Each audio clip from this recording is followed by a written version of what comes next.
8 de la mañana, 30 minutos, casi 20 grados la temperatura en la ciudad de Buenos Aires. Está muy bonito, está muy agradable y no va a ser tanto calor en el día de hoy. Así que es un clima ideal para hablarles de la inflación. No cualquiera, pero... La presentación de esta columna, Sí. No podría haber mejor. Claro. ¿Cómo querés que tal la inflación? Y con 20 grados. Bueno, dale. Ahí tenés. Inflación, 2,5%. Sí, tuvimos este dato en el mes de noviembre. Yo confieso, el martes hablamos, estaba un poco más pesimista. Con lo cual el dato me dio un poco más de expectativa respecto de algún impacto que puedan llegar a tener estas políticas que se están implementando en relación a los controles de precios. No creo que esto sea lineal, no creo que haya una causal directa, para nada, pero confirma varias cosas el dato. En primer lugar, que el 3,5 era exagerado. Ajá. Digo, el 3,5 de septiembre y el 3,5 de octubre. De hecho, recordemos, en agosto dio 2,5, subió de repente un punto porcentual sin explicación, en términos macroeconómicos, sin variables que al moverse fuerte te expliquen que la inflación promedio suba un punto de un mes al otro. Octubre también fue muy elevada y de repente que baje drásticamente un punto porcentual, más que a la decisión de una política que yo creo que de cualquier manera tuvo claramente un efecto, tiene que ver con que había, una inercia inflacionaria que no tenía mucha explicación. Sí. Entonces, ¿qué es lo que venimos teniendo en materia de datos? 51,2% el interanual, es decir, estamos con un dato tremendo, elevado, sí. Y 45,4% en el acumulado del año, ¿bien? ¿Cuánto, te voy a tirar un ladrillazo, pero por ahí lo podemos ver para la semana que viene? ¿Cuántos gremios lograron, trabajadores formales, lograron ganarle a la inflación? Bueno, eso, por un lado depende del dato de diciembre, pero ahí hay un tema que es lo que viene pasando. Los gremios tienen en el 2021 una cantidad de tramos pagados en paritaria, diría todos, que es medio difícil de analizar. ¿Por qué? Vamos a explicarlo rápidamente. En 2020 todas las paritarias se retrasaron, todas. En general, los periodos paritarios arrancan en abril, sí, y van hasta junio. Ahí se concentran gran parte de las paritarias. Y los periodos paritarios no son con el calendario. Van de abril a marzo del año siguiente, o si van de junio, como camioneros, de junio a mayo del año siguiente. Sí. Ahora, ¿qué pasó? Como se retrasaron, hubo tramos de la paritaria negociada en 2020 que se pagaron en el verano 2021. El caso metalúrgico, que es el que yo sigo muy de cerca, por ejemplo, tiene tramos de lo que negoció Antonio Calón en el 2020 que se pagó en enero, febrero, marzo 2021. Se comieron la inflación de 2020. Sí. En 2021, además, entonces, 2020 dio bastante mal para muchas paritarias. Ahora, 2021 ya cuenta con los pagos del tramo del 2020 más la negociación que sí se dio a término en el 2021, este año, en donde cada paritaria arrancó negociando donde correspondía sus tramos del 2021. Uh-huh. Y además tuvimos una apertura.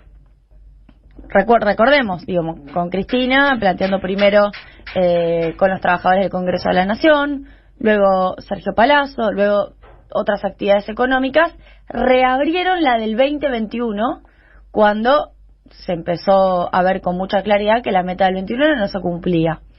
Y esa reapertura, por ejemplo, el caso UPCN, se da con tramos que se agregan en el 2021. Claro. De hecho, UPCN reabrió y tiene, si no me equivoco, de agosto hasta enero, febrero del 2022, todos los meses un aumento, reabriendo lo que negoció antes. Entonces, lo que tenemos en 2021 son tramos cruzados. Resabio del 2020, no la paritaria natural del 2021 y además una reapertura que está bien, que viene a reforzar el 2021.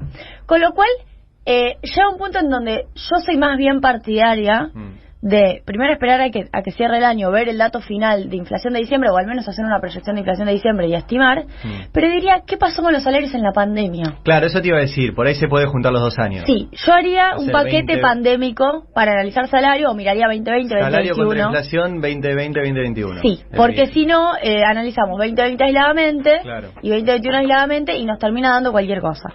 Con lo cual, habiendo dado toda esta explicación... Del CEPA para enero. Sí, la verdad que sí. Gracias por darnos trabajo. A los compañeros y compañeras del CEPA que están escuchando, ya Dios saben, mío, los que se quedan la primera quincena de enero tienen que hacer ese laburito. Sí, o sea, otros, porque yo justo mis 10 días de descanso son los primeros 10 días de enero, así que ahí claramente está, vamos a tirárselo a alguien. Perfecto. Habiendo dicho todo esto, lo que sí está ocurriendo es que los salarios en este momento no sabemos bien cuánto le están ganando a la inflación, pero no son la causal. Si volvemos a retomar los datos que yo vengo comentando hace tiempo, el 2,5 está un poco más cerca de la evolución de las variables macro, pero está muy lejos igual. El tipo de cambio 1% en ese mes, en el mes de noviembre.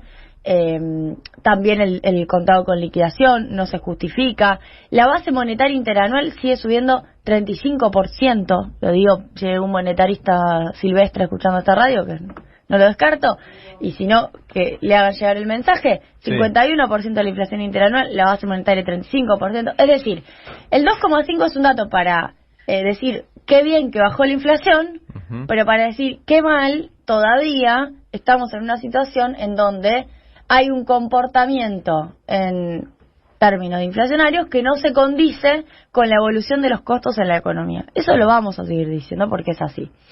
Otra cosa que quisiera mencionar, alimentos y bebidas, 2,1% subió, con un promedio de 2,5%. Es interesante que no haya subido más que el promedio. En general veníamos viendo una situación de ese estilo. Y además alimentos y bebidas, si no me equivoco, subió 3,4% el mes anterior, en octubre. Es decir, tenemos un descenso muy fuerte, muy pronunciado del aumento de alimentos y bebidas. Así todo, alimentos y bebidas tiene adentro el aumento de la carne, que fue del 10%, que representa en el subsegmento o en el subrubro alimentos y bebidas el 40%. Es decir, la carne pesa el 40% en la explicación de alimentos y bebidas. Con lo cual, te bajaron otros productos de alimentos y bebidas para que te termine dando una suba de 2,1 más bajo que el promedio. Bien, ahí en el informe del INDEC plantea algunas cosas. Estacionalmente bajaron productos como el tomate, digo, es el caso del 33% más abajo. Bueno, ahí hay una cuestión de estacionalidad, digo. En general, frutas y verduras no son de esos bienes para seguir de cerca, pero sí otros. Entonces, alimentos y bebidas baja. El tomate que está tranquilo en la... Me salió vieja. ¿Qué culpa tiene?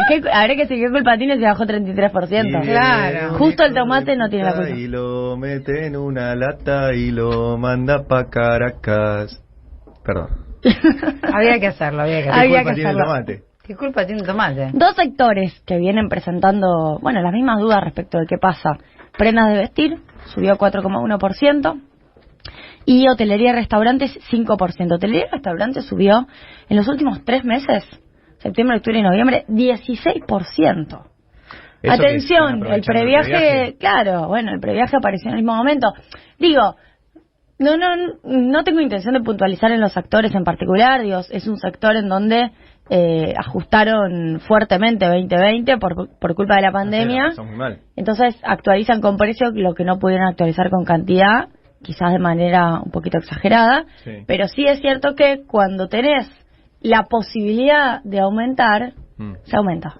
Sí. Entonces, evidentemente, el rol del Estado no está de más. Diría que es fundamental. Total. Déjenme agregar, obviamente, los escuché mencionarlo, lo que dijo... no los escuché mencionarlo porque fue ayer. Lo que dijo la vocera del Tesoro... Sí, que lo compartió ayer Cristina. Me parece sumamente relevante. No, la vocera del gobierno. Tesoro, la vocera de la Casa Blanca. La vocera presidencial. Que no sé el nombre. No, me da bronca no saberlo porque quisiera mencionarla. Además, hace poquito tuvo otra intervención muy fuerte con el tema aborto. Es repilla sí, me gustó. Rapidísima. Bueno, pero digo, nosotros acá decimos... Saki, perdón. Gracias, Nico. Jen Psaki. Merece que la mencionemos. Bueno, a ver, yo ya traje acá una columna analizando los controles de precio en el mundo. Sí. Esa columna tenía particularmente noticias con el caso Trump, denunciando abusos en las cadenas de valor, denunciando a los vivos, acaparadores, esa fue la palabra que usó Trump durante la pandemia, y después a Biden, también interviniendo claramente en ese aspecto, y después los gobernadores estaduales, el caso de Texas, con el tema de la insulina, el caso del estado de Nueva York, digo, ya empezamos a ver que en un país que empieza a tener a la inflación como dato, como problema, porque Estados Unidos nunca tuvo ese problema, nunca es, no es una cotidianidad como sí lo es para nosotros, cuando la inflación se convierte en un problema, cuando empezás a tener una cifra relativamente importante, un 6%, Bueno, empiezan a existir esas alteraciones o distorsiones en los precios relativos. De repente un mes te sube más una cosa que la otra y los distintos actores económicos se desconciertan respecto de la trayectoria posterior de los precios. Eso es lo que ocurre en la economía. Los actores económicos no tienen expectativas claras. Algunos tienen expectativas de una cosa y otros de otra cosa. Y ahí es cuando aparece el efecto cobertura. Yo me cubro porque no sé lo que va a pasar. Aumento por las dudas. Bueno, aumento por las dudas en criollo. En países como Estados Unidos empieza a pasar eso. Entonces, cuando tenés inflación como un problema, efectivamente te pasa que se te desordenan los actores, se te desordenan los comportamientos. Después les adjudicamos valoración, si quieren. La verdad, no me quiero meter ahí, si son buenos, si son malos, porque después a nosotros nos corren diciendo, ustedes dicen que los empresarios son malos. No sé si son malos, la verdad no me interesa valorarlos. Lo que digo es, toman decisiones en el marco de un desconcierto, en el cual muchos colaboran a que ese desconcierto exista. Claro. Y lo que está pasando en Estados Unidos, que se puso la gorra el gobierno y dijo, ¿sabes qué? Yo voy a controlar esto. Y acá acaparan, acá se abusan. Los Acá, de la carne. Que estaban particularmente los de la carne, pero sí. vienen haciéndolo con otros sectores. Sí. Particularmente los de la carne. Y hablaron en muy malos términos de esos sectores. Entonces lo que digo es, cuando la inflación es un dato de la realidad innegable, el Estado tiene que estar ahí. ¿Para qué? Para evitar arbitrariedades. Sí. Para regular expectativas, por ende decir precio de referencia. Lo que hacemos nosotros, básicamente. Te puedo sumar una variable de análisis. Tiene que estar el Estado / el gobierno, en este caso, completo en una misma línea. Además, bueno, desde ya. Porque lo que está pasando, esto va por mi cuenta, es que en el área del Estado que tiene que controlar esto, que es el Ministerio de Desarrollo Productivo, que tiene adentro suyo la Secretaría de Comercio Interior, tienen dos miradas distintas sobre cómo esto se controla. Y ni siquiera me voy a meter en si estoy más de acuerdo con una o con otra. Tienen dos miradas distintas sobre cómo se controla esto. El ministro y el secretario del área. Mira, es muy difícil así. La política económica es palo y zanahoria. Son las dos. No ni una ni la otra. Es sanción y hay que construir la capacidad de sanción. No es sanción de pico, es con capacidad sancionatoria parte del Estado. Sí. Bueno, recién lo escuchábamos a Nissen, es un funcionario que claramente en muchos casos busca aliados para poder tener capacidad sancionatoria, porque él investiga, avanza y después necesita que efectivamente se baje algún tipo de sanción al respecto. Y después sí son incentivos. Ahora, no es todo incentivos, no es todo política de seducción, ni tampoco es todo sanción. Claro. Entonces, pero no puede existir una sin la otra. Me parece que a veces tenemos esos debates binarios que no conducen a ningún lado. Sí. No hay política económica que no pueda basarse en eso. Y en todo caso, decisión que tomen, entreguen el ministerio a una sola área. Sí, que es lo que venimos diciendo. No podemos seguir teniendo, ya que relanzamos el gobierno en los 2 años, etcétera, no hubo ningún cambio en ese sentido, así que vale la pena repetirlo. Seguimos teniendo los ministerios loteados de manera horizontal en vez de tenerlos loteados de manera vertical. O sea, si hay una diferencia en un frente político sobre cómo se tiene que hacer algo, bueno, entregale la conducción económica a una parte. Si la choca, hay un solo responsable. Ahora, lotear el Ministerio de Desarrollo Productivo y entregarle una parte a Culfas, una parte a Feletti, y que no estén de acuerdo en cómo se resuelve todo esto que está diciendo Julia, más allá de que tenga razón, lo que es seguro que no se va a resolver. Yo lo que puedo decir por la experiencia que tuve cuando Axel fue ministro, yo no era funcionaria, pero estuve muy de cerca siguiendo la gestión, es que existe un proceso de aprendizaje respecto de la concentración en este caso, del diagnóstico y de la toma de decisiones en materia económica, que fue un saldo positivo el que tuvimos. Digo, porque también hubo discusiones de este mismo tenor hace un tiempo ya. Pero pasaba eso y en un momento Cristina decidió Había 5 ministros de Economía en esa época, ¿te acordás? Estaba Axel, estaba Moreno, estaba Lorenzino, estaba Marco del Ponte, el Banco Central, y uno más, y Fábrega, no me acuerdo. Y en un momento Cristina dijo, está todo bien, pero esta es la línea. Y decidió por Axel. Bueno, digo, en algún momento eso tiene que suceder. Bueno, pero bien, quería hacer una mención a los Estados Unidos, porque me parecía que correspondía, y hay que seguir más de cerca lo que pasa en el mundo. Tendríamos que volver a actualizar, me la autopropongo, la columna sobre qué hace el mundo con los precios. Excelente. Porque de repente Argentina estaba un pasito más adelante. ¿Por qué? Porque para nosotros la inflación siempre fue un problema. Claro. Ahora la inflación es un problema para distintos países del mundo. Entonces veamos qué hacen. El martes. Claro que sí. Muy bien, 9:27. Juli, habías dicho que ibas a hablar de las tasas de la Fed. Sí, a ver, efectivamente. Expliquemos un poco qué es la Fed, qué son las tasas, porque... La Fed es el Banco Central, pero de Estados Unidos. La Reserva Federal. Es como el Banco Central de los bancos centrales en algún punto. El Banco Central del mundo. ¿Por qué? Porque la divisa es la moneda de Estados Unidos, el dólar. Entonces, la expansión o contracción monetaria que ellos decidan, que está asociada al nivel de tasas, impacta en la liquidez mundial, ¿no? Vos bajás las tasas o la Fed, expandís la liquidez. O sea, hay más guita dando vueltas.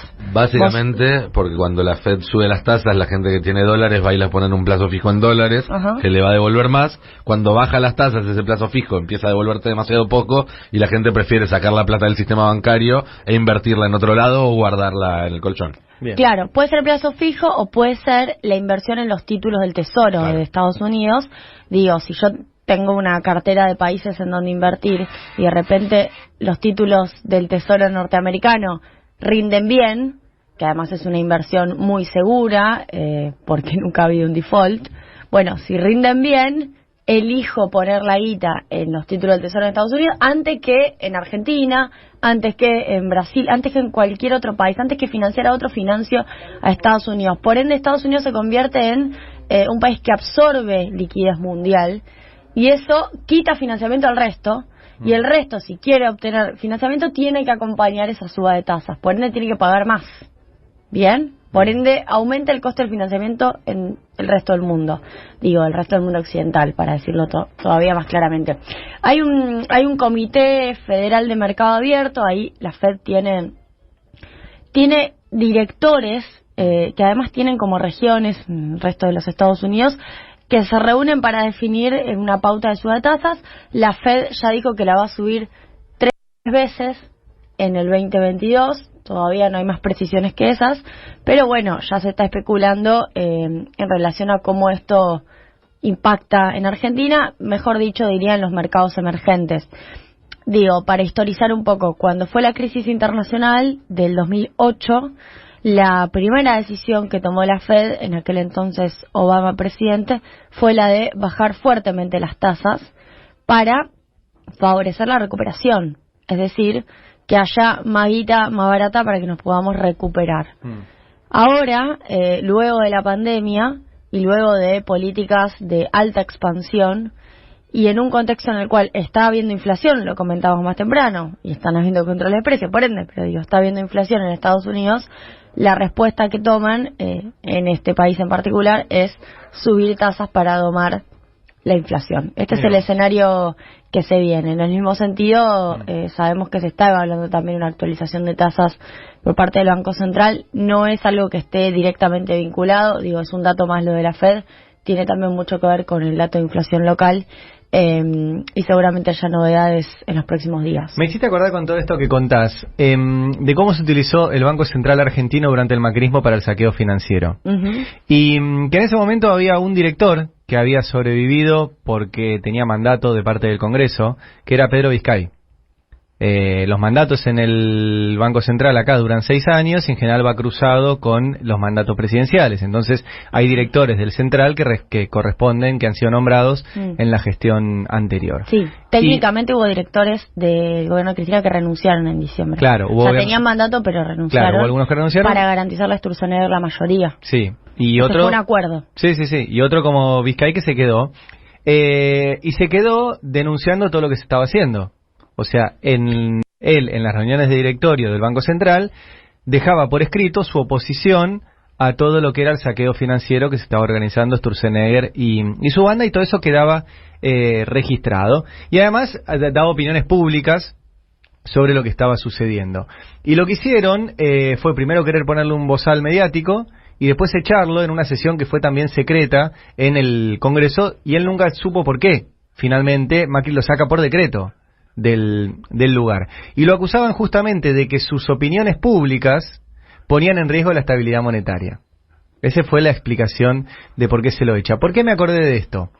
Porque todo esto que está contando Julia son cosas que van a pasar en el Banco Central del mundo, que es la Fed. Y que a diferencia del Banco Central argentino, cuyas actas son todas secretas, nosotros no podemos acceder a lo que suceda ni ahora ni en el macrismo. O sea, las actas del Banco Central argentino son secretas. De todos los bancos. Bueno, las del Banco Central de Estados Unidos no. Y eso de hecho lo usó Pedro Vizcarra en su defensa en la causa judicial por su despido, mostrando que no solo las actas son públicas, los borradores de cómo los integrantes de la Fed van modificando incluso sus posturas para llegar a las conclusiones que acaba de mencionar Julia, son públicas. Y eso no pone en riesgo la estabilidad financiera del mundo. ¿Sí?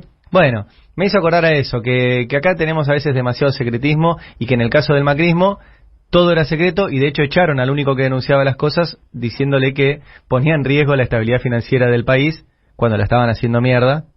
Todo bajo secreto, la Fed en este caso te lo publica todo. Sí, una cosa para decir sobre el macrismo y las tasas, digo, para no hacer un paralelismo con la Fed.